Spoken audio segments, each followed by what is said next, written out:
Сәлем достар, менің есімім Қарчанов Абдулхамид.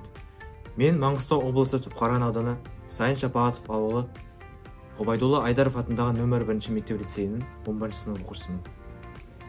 Жүсіпбек Аймауытов айтқандай, өмірде үлкен жетістікке жету үшін жанына жақын бір мамандық таңдау керек. Бүгін мен сіздерге ең өміршең, тарихи естеліктер мен жарқын сәттерге толы фотоөнер саласының өткені мен бүгінгі келешегі туралы сыр шерткім келеді. Шығармашылыққа жақын адам ретінде мен де осы фотоөнер саласын қызықтырады. Бұл өнердің әлемде өте жоғары бағалатыны соншалық, үш перде мерекелі дата бар екен.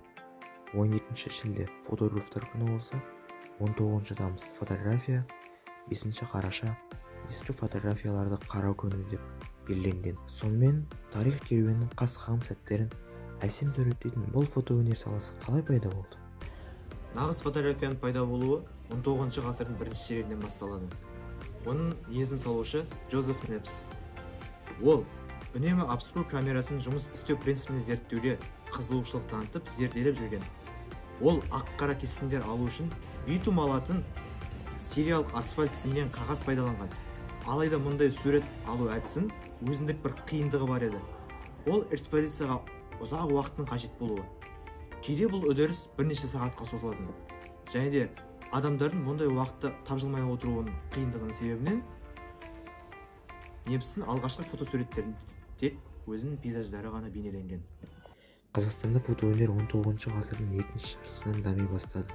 Бірақ бұған дейін фотоға алғаш түсушілер қатарында Жәңгірхан мен оның зайыбы Фатима, Шоқан Уәлиханов, Құнанбай мен оның кіші әйелі есімдері белгілі болды.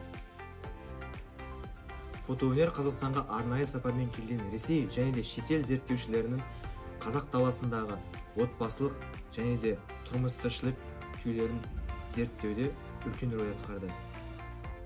Сол кезеңде Орынбор, Омбы және Семей облыстарында алғашқы фото павильондар мен фотоцентрлер өзінің жұмысын бастады. Бүгінгі күндерде фотосурет өнері қоғамда ең сұранысқа ие мамандық. Адамдар әлеуметтік желіде өте сапалы фотоларды салуды ұнатады. Сондықтан да олар кәсіби мамандардың көмегіне жүгінеді. Сол себептен де фотосурет өнері әлемдегі екінші өнер ретінде танылды.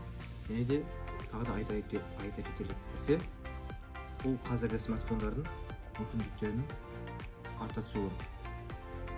Олардың камераларының мегапиксельдері көбейген сайын ертеңгі күндері фотоаппараттардың деңгейінен асатынына